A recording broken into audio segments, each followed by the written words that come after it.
Assalamualaikum warahmatullahi wabarakatuh. Perkenalkan, nama saya Setiawan dari kelas 5E Pendidikan Agama Islam. Adanya video ini saya akan membuat penjelasan tugas dari dosen ICT.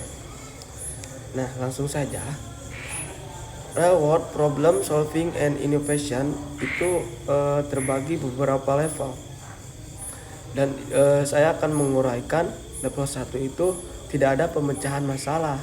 Siswa hanya mengikuti instruksi atau mengerjakan tugas rutin tanpa analisis.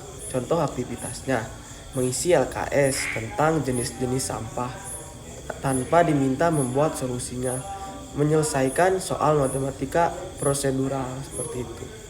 Buat contohnya, level 2, memecahkan masalah tetapi tidak nyata. Nah, siswa memecahkan masalah akademik yang jawabannya sudah jelas, bukan masalah dunia nyata. Contoh aktivitasnya, menyusun langkah-langkah menyelesaikan soal cerita matematika, merancang solusi fiktif untuk kasus yang tidak ada hubungannya dengan kehidupan nyata siswa. Nah, level ketiga, masalah nyata tetapi tanpa implementasi. Tugas melibatkan masalah dunia nyata, namun siswa hanya memberikan ide atau solusi tanpa perlu diuji atau diterapkan. Contoh aktivitasnya, menyusun proposal solusi banjir di lingkungan sekolah, mendengar poster kampanye hemat listrik. Nah, level 4, solusi inovatif tetapi belum diterapkan. Nah, sini siswa menghasilkan solusi baru unik terhadap masalah nyata, tetapi tidak sampai tahap implementasi nyata. Nah, contoh aktivitasnya membuat prototipe aplikasi pelaporan sampah ilegal, mendesain alat penghemat air dari barang bekas. Nah, di sini langsung ke level 5, solusi inovatif diterapkan dan dievaluasi. Siswa tidak hanya membuat solusi inovatif, tapi menerapkan dan mengevaluasi hasilnya. Contoh aktivitasnya, membuat dan mengimplementasikan sistem pemilihan sampah di sekolah, lalu mengukur penurunan volume sampah tersebut, mengembangkan program literasi digital untuk adik kelas, dan mengevaluasi dampaknya melalui survei. Nah, yang kedua itu ada self-regulation. Fokus seberapa jauh siswa merencanakan, memantau, dan mengevaluasi proses belajar mereka sendiri.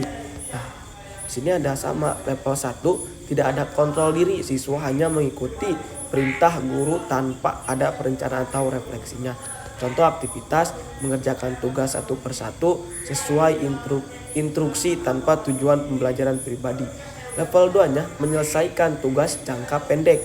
Siswa memiliki tugas kecil yang harus diselesaikan, tetapi tidak ada rencana jangka panjang. Contoh aktivitasnya, menyelesaikan worksheet harian, menyelesaikan tugas mengamati tanaman selama 1 hari.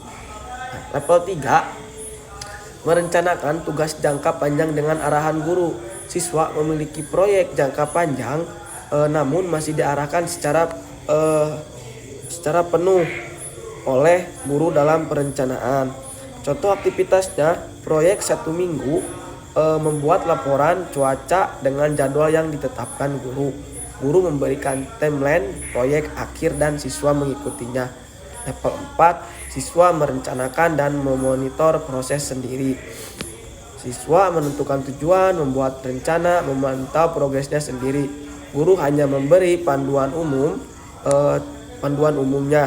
Contoh aktivitasnya, siswa merancang hadir timeline proyek PJBL tentang kewirausahaan sekolah, membuat jurnal harian untuk memantau kemajuan belajar coding.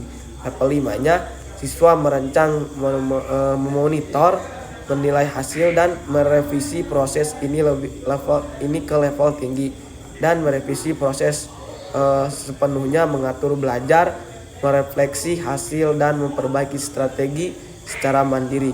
Contoh aktivitas, proyek 1 bulan, siswa menentukan topik penelitian, menyusun timeline, mengumpulkan data, menilai hasil, merevisi metode bila tidak efektif, membuat portofolio belajar, dan melakukan self assessment berkala atau mingguan.